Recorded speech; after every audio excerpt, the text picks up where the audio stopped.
All right, guys, we got a full house here. There are still some chairs stacked back here, a couple extras if anybody needs an extra chair.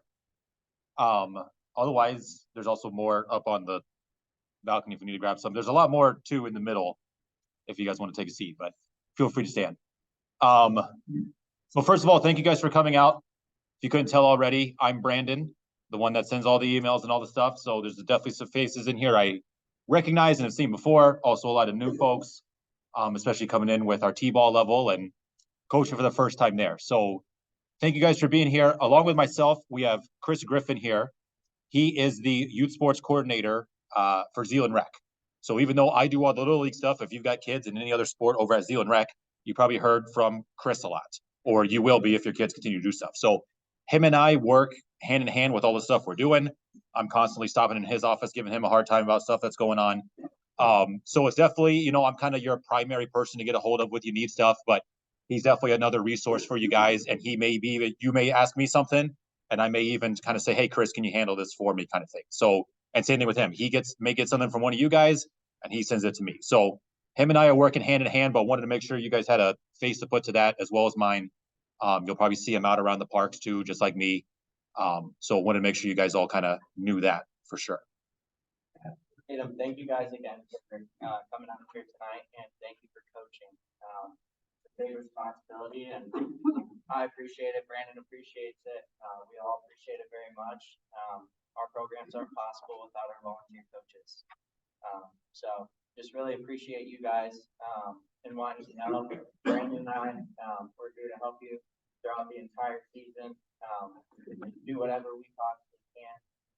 We'll be going through a bunch of stuff tonight that'll be super helpful to keep you organized throughout the season and just be prepared.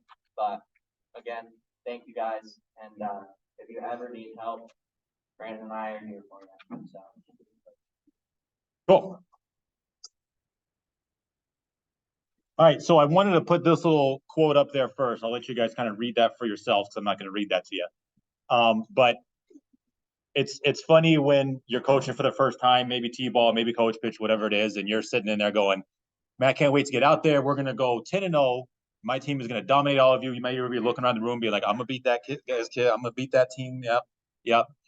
I want to make sure we're all on the same page of what the goal is on what we're trying to do with these kids.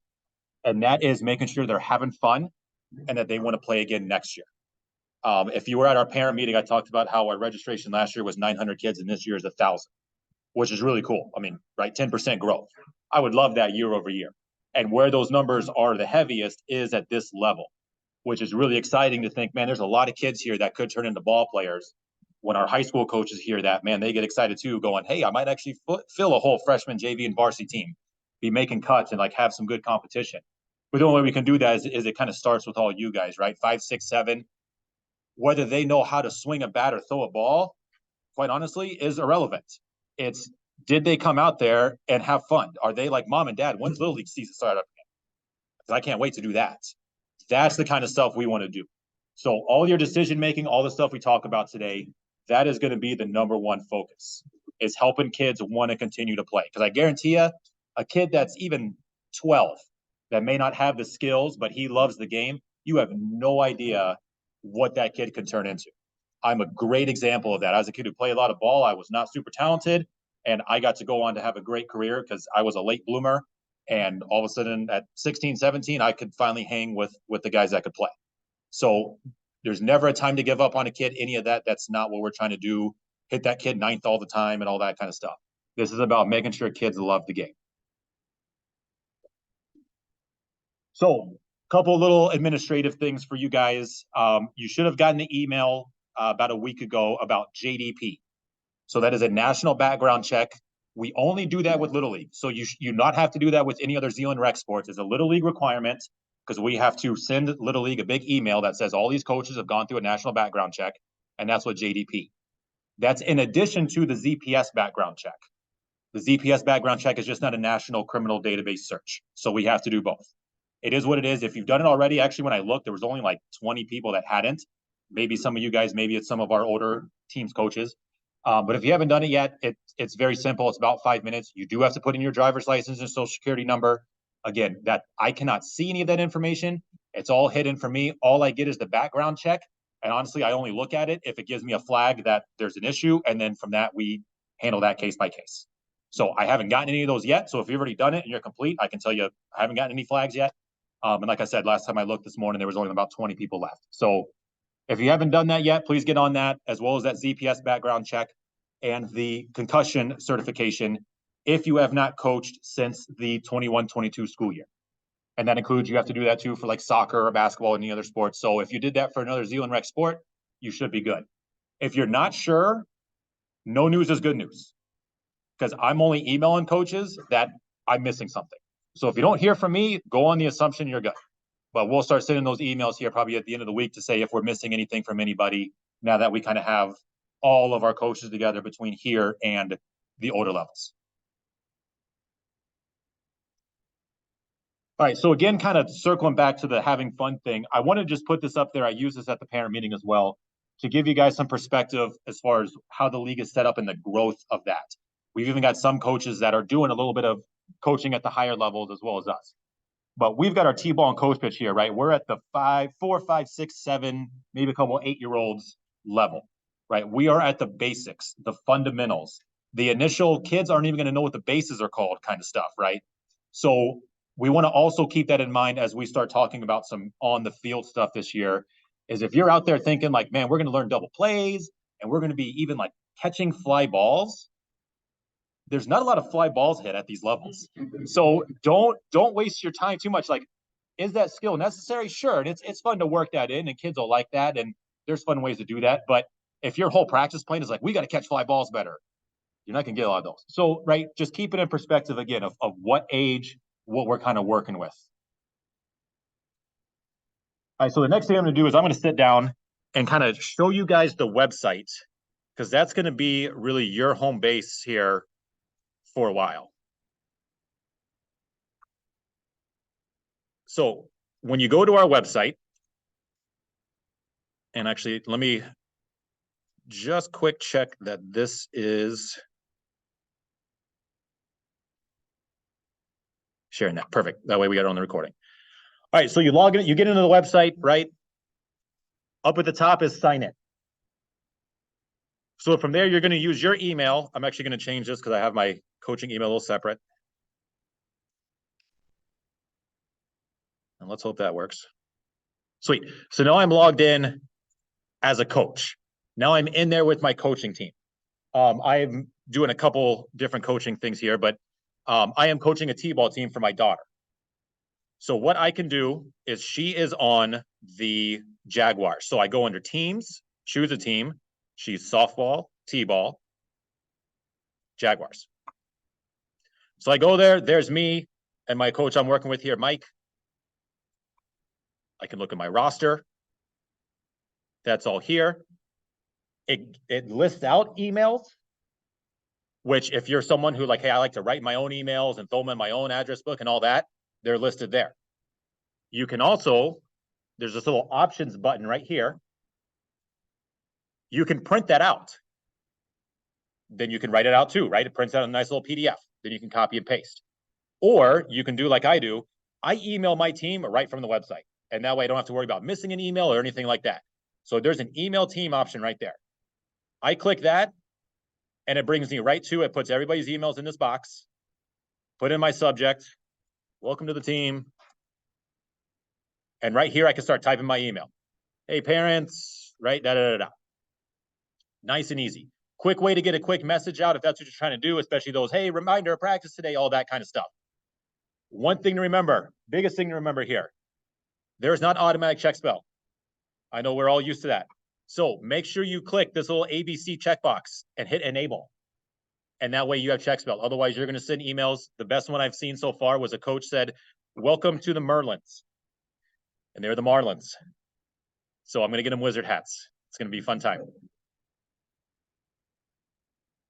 So that's how you can email your team. A couple of different options there, right? Another thing you can do, of course, is view your schedule. So I can go back to my team. I'm just going to hit the back button. Look at my schedule. It's going to show, right, dates, where I'm at, my team. Either if it's a practice, it's going to show your team name. If you have a game, it'll show whether you're home or away. I'm at the Eagles, so I'm away that game, and then I'm home. So first 3 games I'm away, next 3 games I'm home. And I'm all the T-ball, softballs at Quincy. So that shows up there. We're going to get into facilities a little later. If I need to cancel a practice, a couple of different ways I can do that. One, I can just hit this X. It'll delete it. And all the teams get an automatic notification. It's still great to follow that up with an email because the notifications will look a little funny and it says it's from Zeeland Little League. So it's always nice for a coach to follow up and say, hey guys, I'm canceling practice. Like I'm supposed to have my older daughter's softball practice tomorrow. Good chance for canceling that. It's supposed to snow and be 30 degrees and windy. So that's the way I'm going to do that, is cancel it on the website and then send them an email follow-up to let them know. If you continue to coach, which I hope all you do, eventually what you can do in your schedule is after the game, enter in results of the game. When you have kid pitch kind of stuff, you can enter in pitch counts and track all that through the website. So all those are really cool features that we have here. But this is for the most part what you guys are going to need to do, right? Email your team, view your schedule, all that kind of stuff. The other thing you can do, which I have a walkthrough on it, but really I'm also here to help. You can add and adjust your practices. So if you look at your schedule and you're like, shoot, there's the day there that I need to move that or cancel it, I would prefer you guys to try to move practices rather than cancel, right? If there's a little conflict, it's great to move them. We still want to kind of keep that 1 practice a week idea. But if you're wondering what's open or where you can go, ask me. Another thing you can do is go into home, master schedule. And that kind of shows you everything for the day. But like if I know I only need to look at Quincy because that's my home base, there's a filter button right here. And I can look at just Quincy Elementary. I need that to get out of the way. And I can see what's at Quincy. So actually right now there's 1 team over at Quincy today that moved their practice from an older group, nothing else for the rest of the week. If I look ahead to when you guys are going to start up, and now I can see, oh, look, there's a Monday, couple on Tuesday, couple on Wednesday, and 1 Thursday. But if I was like, shoot, I can't practice Monday, well, Thursday at 6:30 is open or Friday is open. And that's how you can look at yourself to even go, hey, I want to move my practice then. I can move it for you or you can do it yourself. Okay. Any questions about that stuff? Yeah, go ahead. Yep. From past experience, sometimes Yeah. you can actually still use words. Right now, if you get that, and what you also get, that's a good point, is you'll get the parent that go, hey, I'm not getting the emails. Can you add me to them? Just email me that information because I just need to quick build them an account and add a parent. So usually it's like the mom and dad are in there, but they're all using the mom's email. I just quick update that for the dad, and then it gets tagged in there correctly. So if their email's wrong, hey, I'm not getting the emails. Well, what is your email? You send it to me. I'm like, oh yeah, that was a 1, not an I. I update it quick on the big database, and from then going forward, it would be correct on the website. So yeah, just let me know if something like that happens because I'm the only one with the access in there. I've thought about opening it up, but that just adds chaos of everybody has edit access and that can create a whole bunch of other issues. So it's usually not too overwhelming to make a couple adjustments. And then once you're kind of through the first week or 2, it's smooth, right? Because everybody's getting them. Any other questions on the website stuff?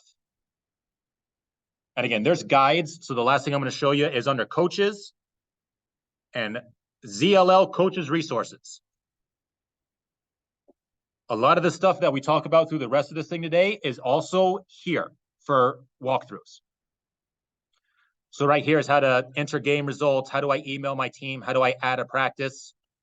You can go in and view all those things, and it gives you a nice little walkthrough of just like we're talking about today. Also, this is being recorded, so you can also just reference back to this video and how I did things if you forget when you try to do that, you know, in a week kind of thing.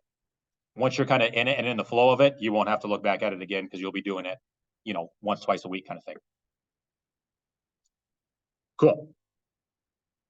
All right, let me make sure I get back onto this correctly.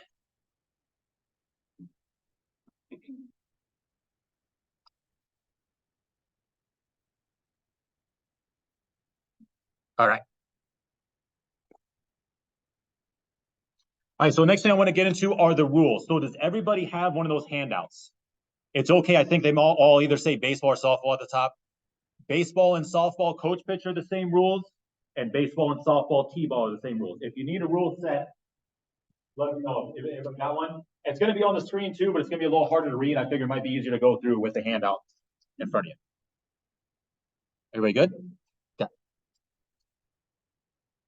All right, so starting with some t-ball stuff. We're going to walk through the t-ball one first, and it's front and back. So games are 4 innings, and also should not go past an hour. What we have in there is no new innings starting after an hour. What you're going to find is you're going to be out there, you're going to play kind of 3 innings, and you're going to go to the other coach and go, how you guys doing? You ready to call it, or do you want to try to play a 4th? If it's 30 degrees out and windy, then you're probably like, we're good. If it's a nice day out and the kids are energetic and they're going, play that 4th inning. But if it's already been an hour and 10 minutes and you just get done with the 3rd, that's it, right? We're not going to start a new inning when you're already past an hour. We have a drop dead time at an hour and a half. I don't think anybody, and even my experienced coaches can tell you, I don't think we've ever gotten close to that. And that's actually when the next game kind of starts, is an hour and a half is our increments, 9, 10:30, and noon with that. So I don't think you'll run into that, but that's kind of the guidance on how long a game should be. Offensive rules. So what you'll want to do is bring a bucket of balls, which will be in the sheds at your fields, bring those out to home plate. That's where you want to keep them for putting them on the tee. Should be a coach putting the ball on the tee. Please do not let the kids put the balls on the tee. I know they're going to want to and all that, but that leads to the kid goes put on the tee and then he gets whacked. So please don't let kids put the balls on tees. Coaches should be doing that. Even if it's like another parent or an older, like, you know, older than 14 kind of kid, sibling, okay, but should be a coach or another parent. Unlimited swings. No striking out. Let them put the ball in play. Might be a little rough at the beginning, but they'll get the hang of it. If they hit the tee and the ball just kind of falls and trickles away, just go foul ball and reset them. Right? They'll get used to that too. After that happens a couple of times, then they'll kind of all understand what a foul ball is, and you won't see them all go through a full running around the bases without it. Outs and safes. They're called by the coaches, but we are not taking base runners off the bases for T-ball. So even if your kid makes a great play and gets somebody out, awesome. We want them to learn how to get outs. We also want kids to run around all the bases and touch home for T-ball. So see how many outs your defense can get, but the kids don't come off the bases. Every kid will hit and then go all the way around. Rocket batting rule. So your lineup will be all of your kids. What's really nice this year, which again is a big thank you to how many coaches we got. Nobody's rosters are like the 13s that we had last year. We're at like 10 or 11 with softball. We're at 7 or 8 kids a team, which is really nice to make sure you can maybe get that 4 innings. Unlike before when you're like, man, it takes 30 minutes just to bat because there's so many kids and all the things. So try to keep those rosters down to 10 or 11 this year. No stealing, should be straightforward right there, right? Players leave their base once the ball is hit. Runners are only moving up 1 base at a time. This is all station to station. So encourage them to hit it as hard as they can, but we're going station to station. There's no doubles, no taking extra bases. And then no on-deck batters are allowed. Now, I got this highlighted. This is something that got thrown out in our board meetings, and I liked it because I'm a big fan of teaching kids how to hit a moving ball. So what we're going to offer you guys, take advantage of this if you want, is in your last 3 games. So games 1, 2, 3 is T-ball. 4, 5, 6, if you want to start introducing some coach pitch elements, you may do that. And you can pick which kids you want to do that for and encourage the kids to say, hey, if you don't want to, it's not a problem, hit the tee. But if you got some kids that are like, oh, coach, I want you to hit, I want you to throw to me because I want to hit that, bring it. So we're doing a little hybrid option, and I want to see how this goes. Because again, I'm a big believer that these kids should be learning how to hit a moving pitch, right? That's how you play the game. There's certain things about a tee that are good to use as you get older, but the earlier we can teach these kids to be hitting a moving ball, the better. Okay. And so this is basically a copy paste of the coach pitch rules of give them 5 balls, and every pitch is a potential ball, what we're going to call it, right? 5. You get 5 pitches, no matter where they're at. If they put one in play in 5, awesome. Playing it like it's T-ball. If they miss or don't put one in play by 5, bring out the tee. And that's how coach pitch works anyway. So if the kid wants to get those 5, give it to them. Okay. I can tell you my daughter, ain't no way she's going to want to hit anybody throwing at her. So I already know she ain't going to be part of this new thing. But if you guys got kids that want to do it, I want to offer it to them. Okay. All right. The backside of the page just kind of talks about fielding. So softball, you're not going to have to worry about this because you're not going to have that many players on your team. 10 players in the field. If you're to 9, honestly, for T-ball, the catcher is the first position to get out. Okay? They're not doing anything. So if you only have 9 show up for a game, put 4 in the outfield, 4 in the infield, and one on the mound. Get rid of the catcher first. Don't do the traditional 3 in the outfield and all that. You can if you want to, but that's my recommendation. I'm not going to force you to do that, but that'd be what I recommend. You're going to rotate players. We're going to talk about that a little bit too, about rotating them in mid-game. And a player should not sit on the bench for consecutive innings. Shouldn't be a problem with only usually 1 on the bench at most in a game, but just making sure that the kid's not sitting the bench 2-3 innings in a row, right? We're only playing 4 anyway, so that shouldn't be too hard. Any questions on the rules from T-ball? Good, straightforward, awesome. All right, coach pitch, a lot of the same stuff, right? I'm not going to repeat all that. 4 innings, same concept with our time limit. For coach pitch, we want to bring that bucket instead of the plate. We're bringing it to the mound. This is a huge time saver, though, is bringing that bucket. If you're trying to just carry 5 balls and do that thing, that's going to take a long time in between hitters. Bring the whole bucket out to the mound. If a kid hits a ball and it hits the bucket, not a big deal. Just play it live. We're going 7 pitches. Try to stick to that. I know, and I've been there. I've coached this level the last 2 years of wanting to give that kid that 8th because, man, they're so close. Try to stick to 7. If they foul off that 7th, I'm okay with giving an 8th if they foul tip it. Kind of more your traditional, right? Fouling it off with 2 strikes. I'm okay with giving the 8th, 9th pitch if they foul it off. But if they're swinging and missing, got to bring the tee out. And that's a fun goal that we like to set for them. I know I did that with my girls last year, was like, let's get through a game and not to bring the tee out. And other coaches do that same thing. Can we get through a game and not have to bring the tee out? And then you do that for the first time, and all the girls or all the boys are just super excited. Yeah, we did it. We got through. We put one in play every time. Awesome. Otherwise, the rest of those rules are exactly the same for offensive. On the defensive side, continuing offense, right, still rocket batting rule. I want to talk about base runners, though, for coach pitch. That's where we get a little different. So for coach pitch, same thing. Coaches in the field are calling outs and safes. If they are out, then they go back to the dugout. Unlike T-ball, right? T-ball, we keep them on. Coach pitch, if they're out, yep, send them back to the dugout. Now, what we are not doing is rotating after 3 outs. So you could literally have an inning and you get 10 straight outs. That's fine. Again, another thing that we taught there was defense. How many outs can you get? Get 5, get 6. Can we break our record each inning? That's the way we taught that, because we want every girl to get a chance to hit or every guy to get a chance to hit. So we're going to hit through the lineup before we rotate it over, right? So we don't switch after 3 outs. Everybody got that? No stealing, of course, and all that kind of stuff. The other thing is we do allow taking an extra base. And what that is if they put the ball in the outfield, you can send them an extra base. Whether that's a runner on second, ball's in the outfield, you send them home, and the hitter can run to second. So this is kind of the level we also start introducing, hey, you put it out in that outfield, you're looking to take that extra base. It's not station to station anymore.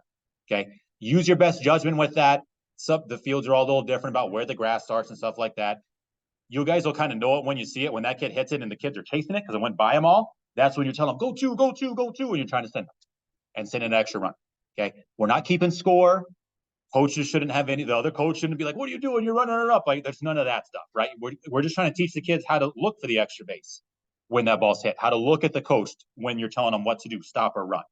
Those are the little things we're kind of starting to introduce at this level.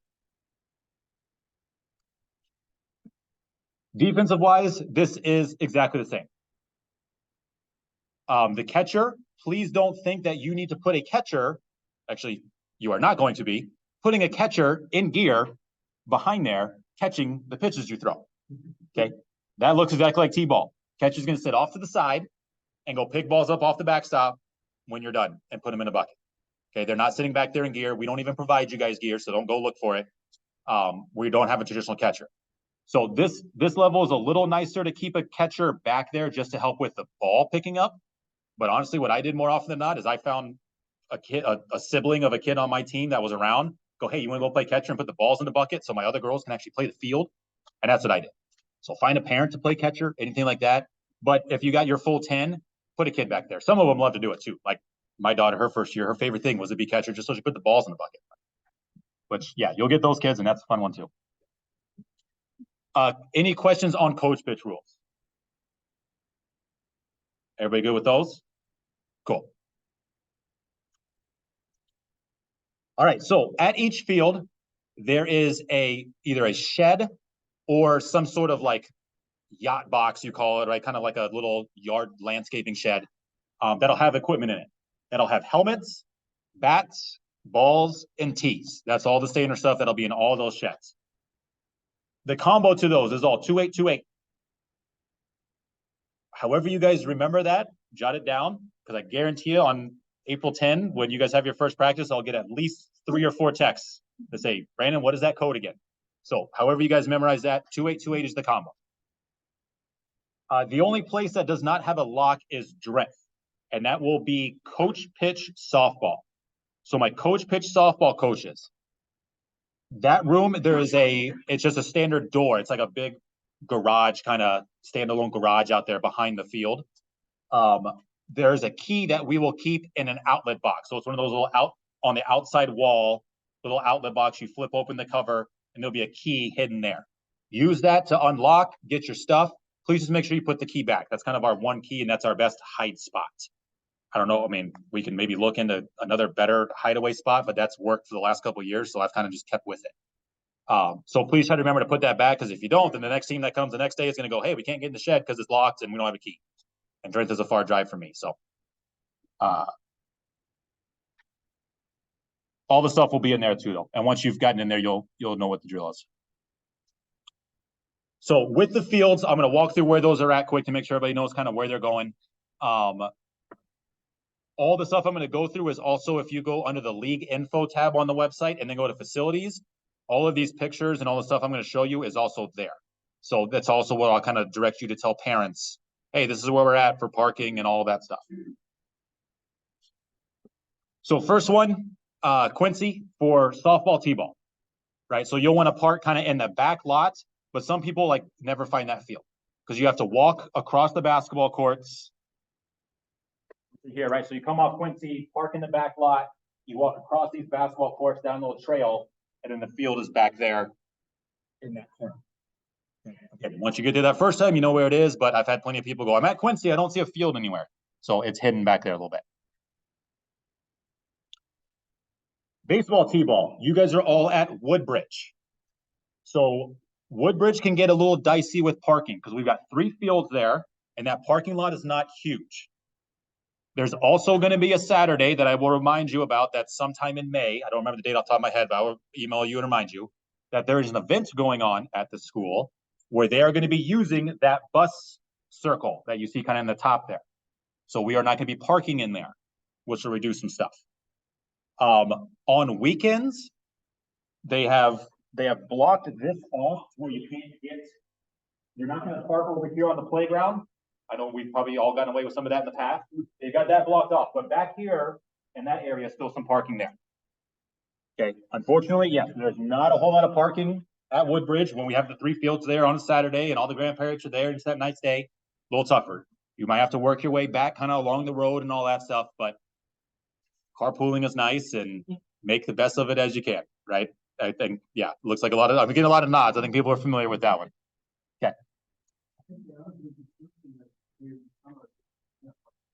That's the best news I've heard all day.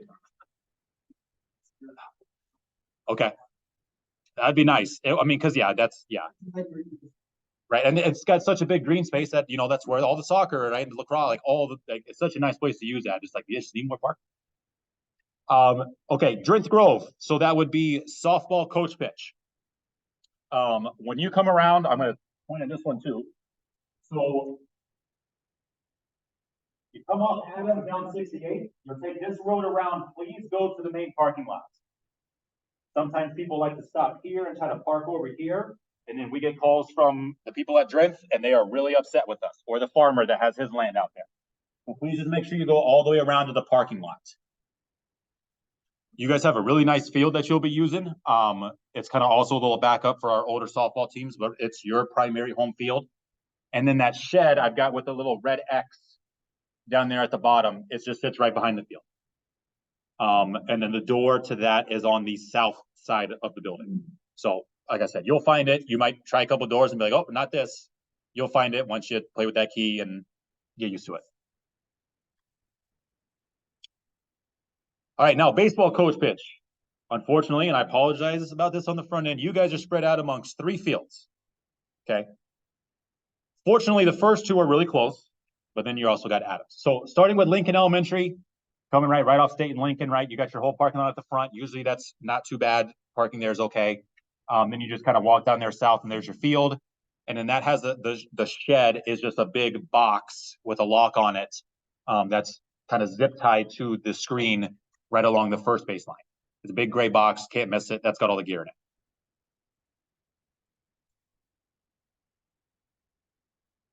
Oh, so I jumped to Adams next. So your other place is Adams. Again, now you have a huge parking lot for one field. Parking will not be an issue there. Your shed is kind of way out beyond right field. So it's a little bit of a walk. But then you got your field right there in front of you. Shouldn't be any issues there. Just this is a good place because of that walk with that shed to teach the kids, hey, you guys grab the gear and go put it back in the shed. That was my thing. I T-balled out here my first year, and yep, that was what they did. And then Lawrence. So Lawrence is very close to Lincoln, right here in downtown Zeeland. There's not any really good parking lots there. It's a lot of street parking, or you can kind of get more into the city on a hill kind of lot they have back there a little bit. But otherwise, your field is right there, and your shed sits right off of Lawrence Avenue. It's the same thing as Lincoln. It's a big gray box with a lock on it that's got all the gear in it.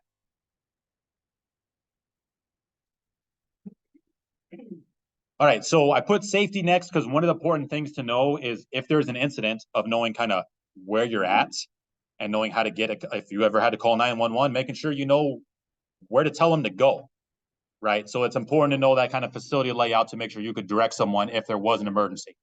Hasn't been one since I've been doing this for 6 years, but you got to be ready for that, right? All this information that we have for our safety resources is under the coaches tab under safety. It's got a little walkthrough of what to do in case of an emergency. It's got emergency contacts. There's also an incident report. So we want that filled out if a kid gets hurt, especially if they're going to like a hospital or something like that. If it's beyond just a bump with some ice pack kind of thing, that's fine. But if a kid's truly hurt and needs to see a doctor or a physician or anything like that, we want to fill out an incident report. And then that's something that goes to Chris and I. Otherwise, for those little scrapes, bumps, bruises, those little things, there are first aid kits in those sheds as well. They'll have the little ice packs that you can shake up, as well as some bandages, Band-Aids, all that kind of stuff, standard first aid kit. All right, so now I want to get into kind of some of the more fun stuff of what you guys will actually be doing. So your practices, right? You start those April 10, and those are all kind of scheduled for an hour. Please don't feel like you have to use that whole hour, especially like on a day like today where it's a little chilly. 45 minutes, do what you want to do, right? But that hour is kind of your time to use. If you want to end a practice early, just please remember to tell the parents that, hey, we're going to be done a little early because sometimes they have to drop off and leave and all that stuff. Next thing, when you go into your practice, have a plan. So I kind of touched on this at the beginning of don't go in there with that super serious stuff, right? I use this little video of spring training with the Dodgers. They are at spring training, right? These are the professionals with a tennis racket and tennis balls trying to do acrobatic catches, right? So if they can do this at the highest level of sport, no reason why you guys can't have fun things to do at your practices as well, right? So come up with fun games, things to do. What I email out every week is a practice plan for both coach pitch and T-ball of some ideas. Those plans are always 90 minutes long, and that gives you the flexibility to cut something out or just reduce times or play with that how you want. But it's a good idea of like, if you're the person that's like, I have no idea what the first thing I'm supposed to be teaching is, follow that guide. Cut out the things that you're like, I don't really like that. And then there you go, 60 minutes. And that's going to be a whole lot easier for you than if you go out there and you're like, oh man, I don't even know how am I going to kill this next half hour. The kids get that too, right? I don't know how many of you guys have had that experience of like, I know I've walked into a practice without a good plan, and the kids totally get that feeling from them that they're just as bored as I am, right? But when you go in there with the plan and you're excited about it and you get them going with it, they feed off that, and usually that goes a whole lot better with them. Again, all goes back to them being excited, loving the game, all that kind of stuff. So when you get into your games, you'll want to have a written lineup with positions before your game.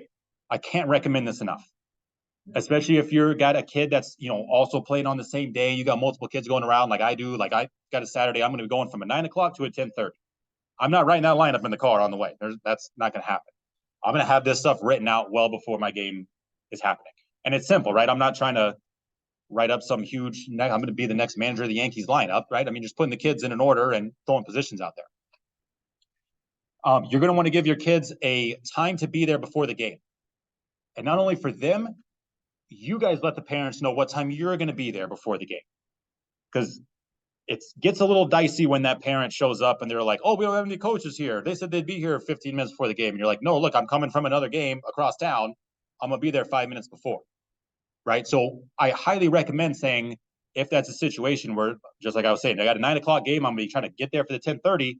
Hey, guys, when you get there, grab a ball, play some catch, get ready to go. I'll be there 5 minutes before game time, and we'll be ready to go, right? That kind of communication can go a long way with those parents that are just a little nervous about what's going on out there. Have that pregame plan of what actually is your warm-up. Again, we're talking about young kids. We're not getting there 30 minutes before the game doing BP, okay? We're talking like maybe you have a little warm-up drill, right? Like you set cones out 30 feet apart, and you're going to teach them high knees and butt kickers and doing some shuffles. Play a little catch. Maybe do some dry swings, right? Have a little pregame plan that gets them excited so they know too, if you're not there before them, they know what to do when they get to the field. The last thing I recommend, especially with kids this age, is to do the little snack drink sign up, right? I know it's kind of more of a soccer tradition, I would say, but kids love that here. My daughter that's in minor softball with the 8, 9, 10-year-old, she still wants to do snack drink signups. So put one of those together. If you're not sure how to do that, ask a friend, ask a parent to put that together. I guarantee you there's at least one parent on each team that would be more than happy to do that for you if you don't want to. So just ask, and they will put it all together. Okay, trust me, my wife would be that one for all my kids' teams. I'll put that together, no problem. All right, so this is one of those things that is on that coach's resource tab. This is the lineup card I bring to every game, right? So that player name column, there's my lineup. That's the order we're hitting it. And then my 1, 2, 3, 4, right? That's as far as you need to go is 4 innings. I'm listing in my positions. What are the positions? They're right there at the bottom of the sheet. Not only that, when I put that up there and I kind of tape it to the fence, and those kids go, where's shortstop? Where's center field? Where am I supposed to go, coach? Where am I supposed to go? I look at the thing. You guys learn that right now, right? It's time for you guys to learn what the positions are. There you go. I helped out a little bit at the beginning, but then we start pointing to the thing, right? So that's a good way that they should know where they're going, right? Before the inning even starts. They got their at bat, they got their glove on, they're sitting on the bench. All right, time to go in the field. I already know where they're going. Get them to learn that. Trust me, it'll save a whole lot of time. You might get those 4 innings in if you're not wasting that 10 minutes in between innings trying to get kids to the right spots. So use this to your best ability. I'm actually show you that filled out here in a little bit. So we talk about playing time, right? And the one thing that we are trying to avoid this year outside of making sure kids have fun, is we are trying to avoid that with that kid.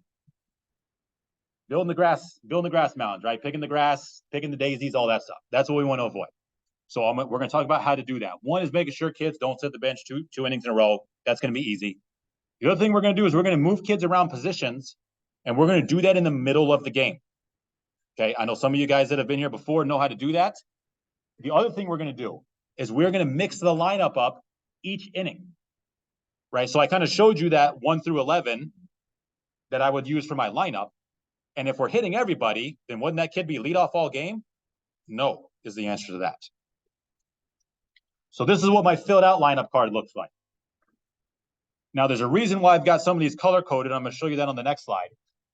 But there's my lineup. There's my positions. Now, what I do is after the first inning, we hit 1 through 11. And this is my actual T-ball lineup from 2 years ago with my son.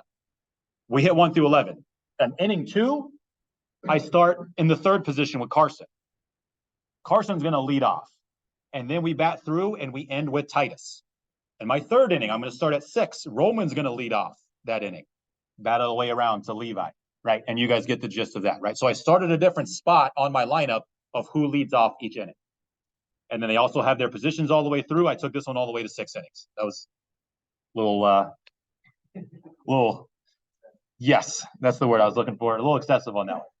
But that gives you an idea of how to kind of balance that out, right? So each kid's moving around each inning, playing different positions, as well as hitting a different spots in the lineup each inning.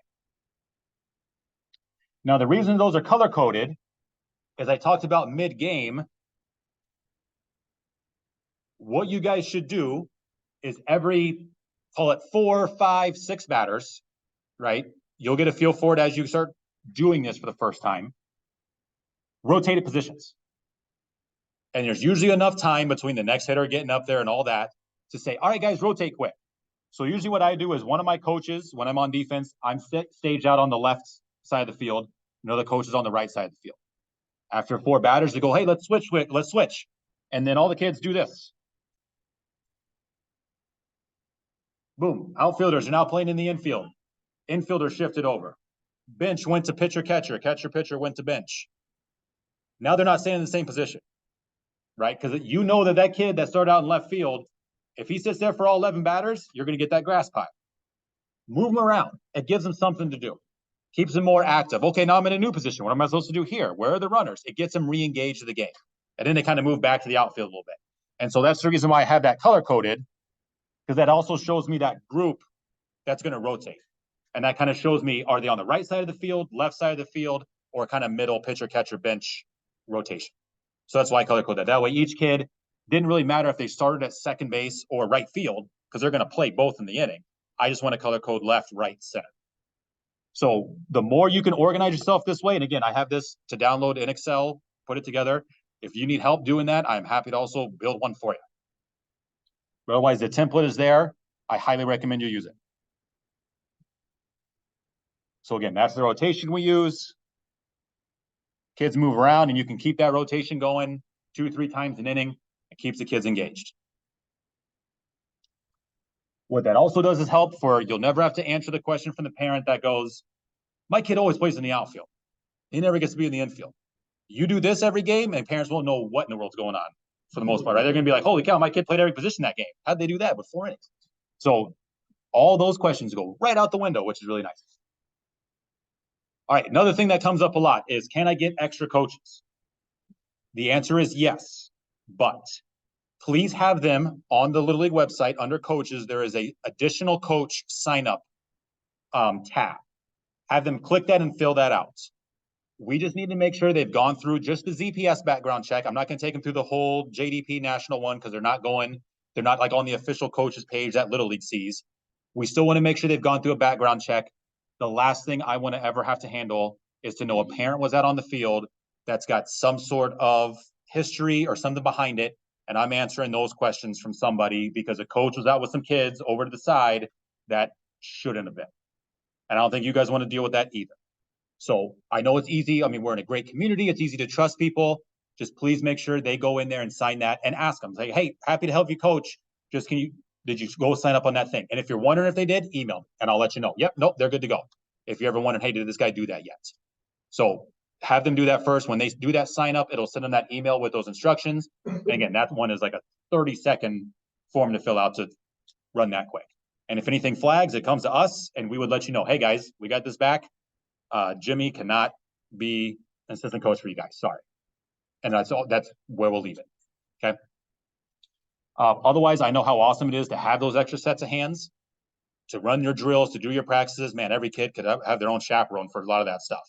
So those practice plans help with running stuff with 2 or 3 coaches, but the more hands that are helpful, the better with that. All right, uniforms. This, I send this out to all parents, so you guys should have already seen this too. That's the color guide. I know a lot of people like to know what the color of their team is and all that stuff. Uniform pickup will be the week of April 17. It may not be exactly on April 17. Your first games are April 29, so they should be in about a week and a half before your first games. Please do not email me about when the uniforms are coming in. I'm just going to ignore your email because they're in when we get them in. Like, and trust me, if it's April 17 and I haven't heard anything yet, I'm also emailing going, where are my uniforms? But that's what they have committed to. So I don't think it'll be an issue. They'll be in. Then it just takes us a night of putting all those out, laying them out as deal and rec for you guys to come pick up. Your teams are all getting shirts and hats. We're still looking at maybe adding a couple extra kids that jumped on the wait list here just this week. But unless you get kind of that one extra wait list kid, most teams will also have an extra shirt. Just in case, again, a kid got a wrong size or another kid jumps off the wait list, we kind of over order on that one extra shirt and a random size for each team. So please don't like freak out if you're like, I got 12 shirts, only 11 kids. What am I supposed to do? Well, you got an extra one just in case. Or if your kid's the one that loses their shirt, which we had that before too. In order to know which shirt goes to which kid, go back to your roster. Every kid already has a number on your roster. That number on your roster matches what they ordered in the shirts you get. Number 1 is Johnny, and number 1 got a youth medium. So number 1 youth medium to Johnny, who ordered youth medium. That's how that works. I'm not going to send you guys a size chart and all that. What they ordered is how that is listed out on the roster with the numbers. Another thing we get is coaches want to add names to the back of the shirts. Okay, with that is kind of on your own. Okay, we do not put anybody's names on there. If you want to put a name on there and you're wondering like who I can use or who does that, just email me. I'll let you know some options. Please, please, please, though, double check what name that parent wants on the back of the shirt. We've had some things before where coach did that quick, and then kid got a shirt and he's like, that's not my actual last name. So, that's kind of a bummer because then we got to get a whole new shirt and all that stuff. So please just, if you're going to do that, double check, hey, I've got this list. Is this what you want on the back of the shirt for your kid's name? Double check that before you make that move. Yeah. So, is the parent's responsibility to get the name on the shirt or? And so it's nobody's responsibility because it's not required. So nobody has to. If you want to take that upon yourself to do that, I've seen coaches go, hey, parents, can everybody kick in $5? That's about how much it is to do it. And some will, some won't. Like, what you cannot do is go, hey, you haven't given me your $5, so I'm not putting your name on it, but everybody else is. We can't do that. It's kind of an all or nothing thing. So no going in as a coach. If you're committing to doing it, you may be footing that bill. What, at $50, right? For 10 names, whatever it is. But what I'm saying with the names is just go to the parents to make sure the name is correct.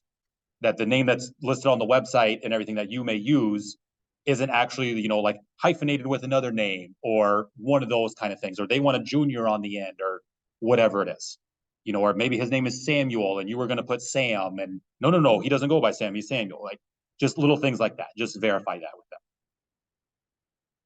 Good? That answer your question? Okay.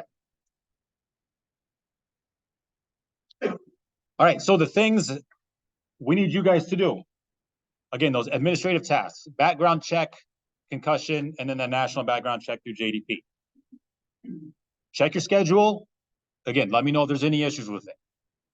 Okay, we don't start till after spring break selection, but if you're gone, whatever, if you need to move something around, let me know. I'm happy to help. Next thing you want to do, and this is kind of nice I highly suggest kicking these emails out before Friday because I know everybody's like just out of here by Friday. Email your team and introduce yourself. That only needs to come from one coach. It's really weird when like if you have three coaches and all three send an intro email, that can get a little goofy. So one coach just send an email introducing yourself and your other coaches. Give them a little spiel. What I'm going to do for all of you is send you a template that says if you have no idea how to write that or what you should say in that email, do this because I do them all the time for teams I've coached. So I'll give you guys a little template. Just please remember to delete my stuff that'll be bolded because you don't want to start saying you're Brandon and you're coaching the Spark and right. That's not. So replace your stuff with mine. And then as the season goes, just make sure you're reminding your team, checking up with them, right? It's always helpful with those reminders like, oh yeah, by the way, the La Rosas, you guys are on snack and drink this game, or reminder, practice tomorrow's at 5:30. Baseball coach pitch, huge reminder about those fields, right? Because maybe you're practicing at Adams all the time, but your games might be Lincoln, Lawrence, right? Big reminder, say, parents, big bold, we are at Lawrence today, because you're going to have that parent that goes to Adams for the game, and you're like, shoot, that's a 15-minute drive to get back into town. So huge to just send those little reminders as the season goes on. Yeah. On the snack sign up idea, can you send an attachment to the email website? So it's easy like a spreadsheet? Yes. Yes, for sure. Yeah. And what I highly suggest if you're going spreadsheet is to use like a Google sheet, right? Because then it's editable. So yeah, just copy that link and you can paste it right into that, and then everybody will have it. Any other questions? Yeah, go ahead.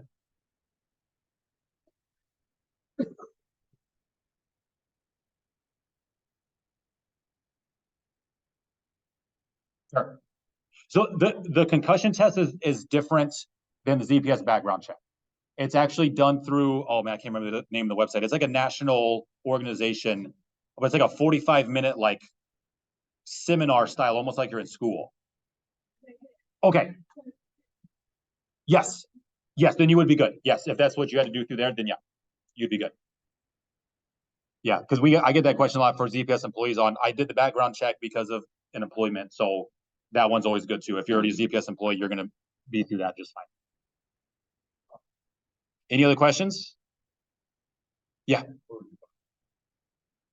I'll email to you guys. I think it's still on the website under the coaches tab, but it's also something that just gets automatically emailed when you sign up. But I'll put that out to them. And usually when I look at who still needs to do it, I include the link. Hey, you still missing your concussion? Make sure you go to this website and knock it out. So, yeah. The games that we play at parks, they gonna have the restrooms over there at the parks? So some of them have porta potties. So like I know like well, I could say none of the school facilities will be open to go inside the buildings. So every place will have porta potties. I'm trying to think, right? Woodbridge is porta potty. Drenth would be the one that has facilities bathrooms. Drenth has their own bathroom facility there. Lincoln would be porta potties. Lawrence is porta potties. Woodbridge is porta potties. Adams, Lincoln, and Lawrence. Yeah, they're all porta potties except for Drenth. We'll be out there. Yep. Yeah.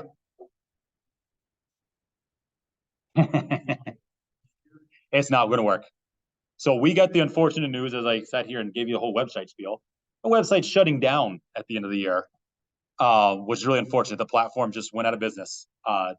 So it is what it is. So we've looked into, like, they're trying to merge us in this thing called Sports Engine.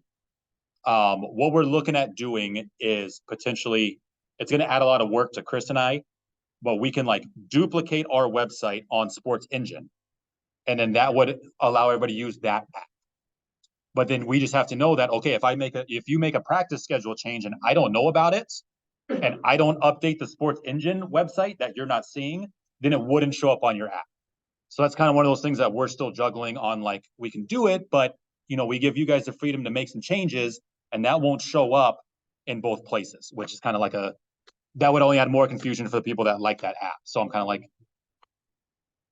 yeah, is no app better than the occasional cross-up app, right? So we're still kind of looking. I was hoping to take spring break when everybody's kind of gone to dive into that a little more and see what it's about. But there's a good chance we go through the season without the app and have to go to zealandlittleague.com on the mobile site, and takes a little more button pushes, but it is what it is, right? But yeah, that was a bummer when we found that out. Yes. Yes.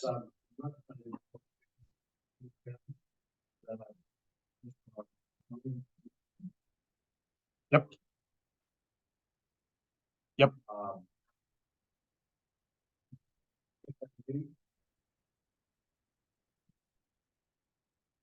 Yes.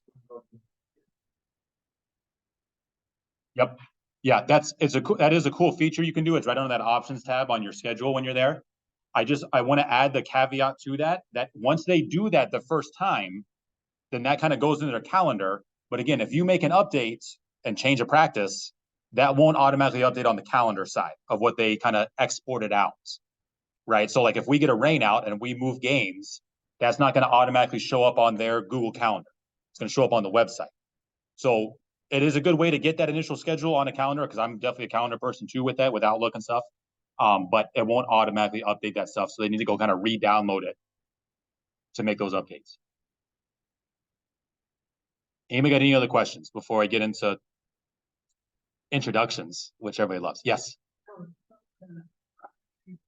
Mhm. Yes. Sure. Like, help, you know. Yeah. At different. Yeah, if they're under supervision of someone who's been there, then that's going to be okay. If you guys are directly supervising, what we don't want is her to be like, hey, I'm gonna take this group over here, right? Where it's out of the sight from everybody. That's not okay. Anybody got any other questions? Good. All right. If you get a question too, while we're going through this last part here, feel free to just holler it out. All right. So I'm going to start going through who's coaching with who. I know some of you guys already know who your coaching partners are. And when I get to you, just go, we know each other. Otherwise, some of you guys are going to be meeting each other for the first time, which is what we're doing. And some of them aren't here. Common question we get: who's the head coach? Right? Who's the head coach? And I can tell you, of all the signups, okay, 90% of you said assistant only. Assistant only. Okay. I get it. We do not do head and assistant coaches. And trust me, if you guys were to go up in the college and pro ranks, you would rather be the head coach than the assistant with the responsibilities you would have. You would be like, give me the head coaching job with what they got to do. Okay. What we want is we want coaches to work together. We've walked through what kind of the responsibilities are, figure out who wants to do what, and help each other out. Right? Because if I tell somebody they're the head and then they're their assistant, then the one person thinks, well, I got to do everything, and all I got to do is just show up. And maybe that's the dynamic you have with some of the groups that are already established. But I'm not going to go designate who does what with that. And you're the head, you're the assistant. I'm only talking to the head coach. When I email a team's coaches, I email all of them. To me, you guys are all equals. There's nobody I put your head, yours. I don't do that stuff. You guys are all coaches, and that's what you're put as. So work on that dynamic together. If you need help, if you're struggling with how to do some stuff, let me know. And again, that's where those extra parent helpers can also jump in. If you've got like a mom on your team that loves to send emails and do that stuff and have like a team mom, I am happy to give her access to send emails to your team through the website. It's 2 clicks of a button for me to do that. I will do that for you. Right? Or if your spouse wants to send that stuff, all that, right? Whatever you guys need, just let me know when it comes to that kind of stuff. Okay. But that's the way we look at coaching. So please continue with that knowledge, knowing that's how we do it all the way through.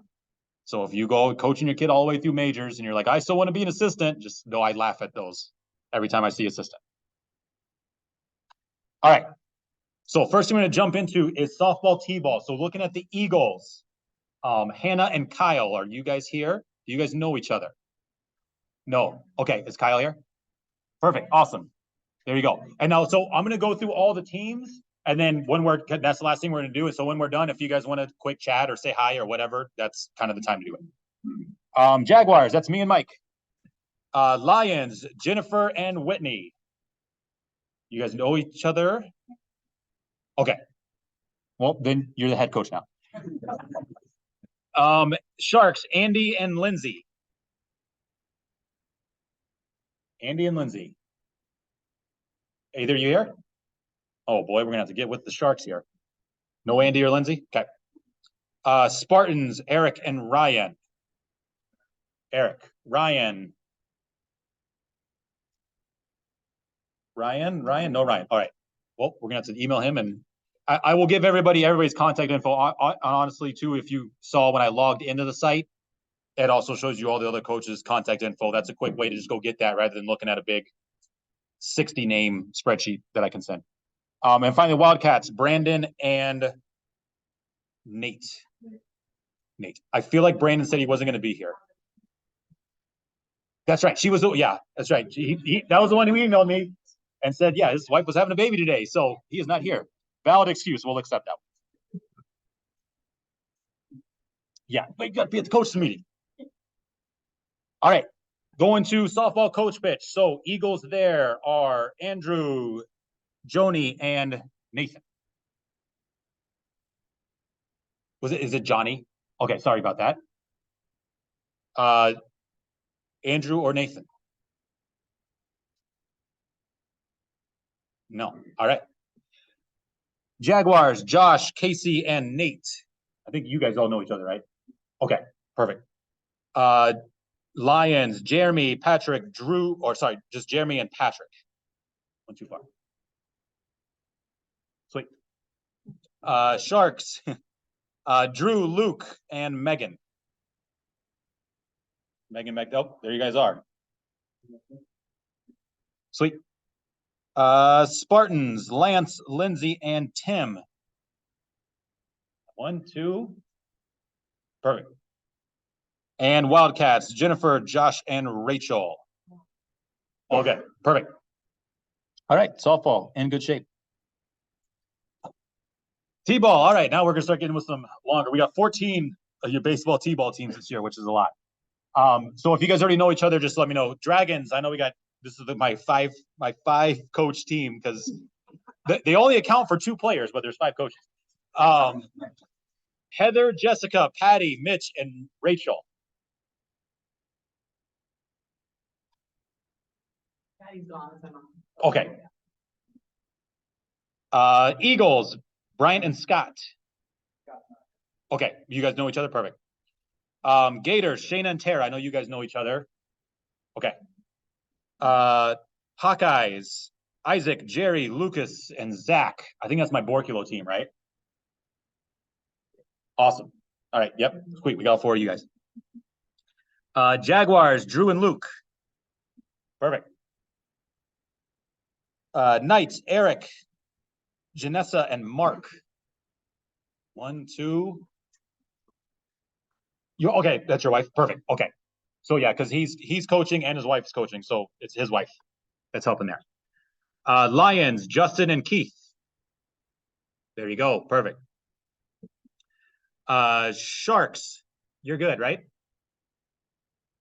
Spartans, Bill and Dave. Perfect. Stars, Abraham and Zach. Oh yeah, it always works out that way. If you guys don't know each other, they're always like right next to each other. It's so funny. Storm, Caitlin, and Nate. Again, double duty. Perfect. Warriors, Jeremy and Jonathan. Jonathan back there is. Okay, perfect. Well, good. I'm glad you guys he already let you know. Awesome. Waves, Lucas and Scott. Look at that. That's wild, right? It always happens that way. Wolverines, David and Mark. There you go. Perfect.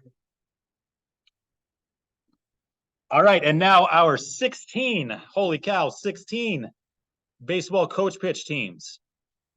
Starting with the Dragons, Alan, Daniel, and Josh. Okay, Alan is also a coach in Double-A, but he'll be helping you guys out too. His schedule works out nicely. He should be at most of your guys' stuff. So he's a guy that's coached with us before. Eagles, Brittany, Hoyt, and Lewis. Okay, they talk to you? Awesome. I love when you guys already have that together. Gators, Chris, Leanne, and Steve. Awesome. There you go. Oh, where am I at? Hawkeyes, Alex and Ben. You guys are good, right? Hawks, Ben, John, and Zach. There's 2. Do we got all 3 of you guys here, or just 2? Missing Ben. Okay. Jaguars, Brian, Josh, and Ryan. I think all you guys know each other. Are they here? You guys here? Ryan's my neighbor, but I know he's not. I knew he wasn't coming, but I think he knows these guys, so they should be set. Knights, Ben and Marty. Perfect. There you go. Lions, Jeff and John. Good. Quakes, Doug and Jordan. There you go, right behind you. Sharks, Derek and Mike. Awesome. Spartans, Brad, Brian, and Mitch. You guys are good, right? Yep. Okay. Stars, Jared and Rob. Good. Storm, my Borculo guys. You guys are good. You don't like that team? Just the coach. Yeah, you guys want to switch? All right. I get that. Warriors, Jacob and Steven. Good. Waves, Brian and Mitch. Ryan's here. Is Mitch here? Skolton? Oh, Mitch. All right. you claim an assistant. I like it. My last one, Wolverines, Caleb, Clayton, and Grant. You guys want to be Buckeyes? Is Caleb gonna allow that? Is that done up to him, right? I like it. All right, guys. So that's the teams. That's all the information I have for you. How did I do on time? Oh, not bad. 8:07. Look, I made it on my hour 15. So again, thank you. I had this up here because I forgot to do this the last 2 years. Please help put the chairs away if you don't mind, so that Chris and I don't have to do all that because we got to get all these things out there. The racks are right around here somewhere. Otherwise, feel free, if you don't know your coach, meet them, and thank you guys. I'll be up here for a minute too if you got a question.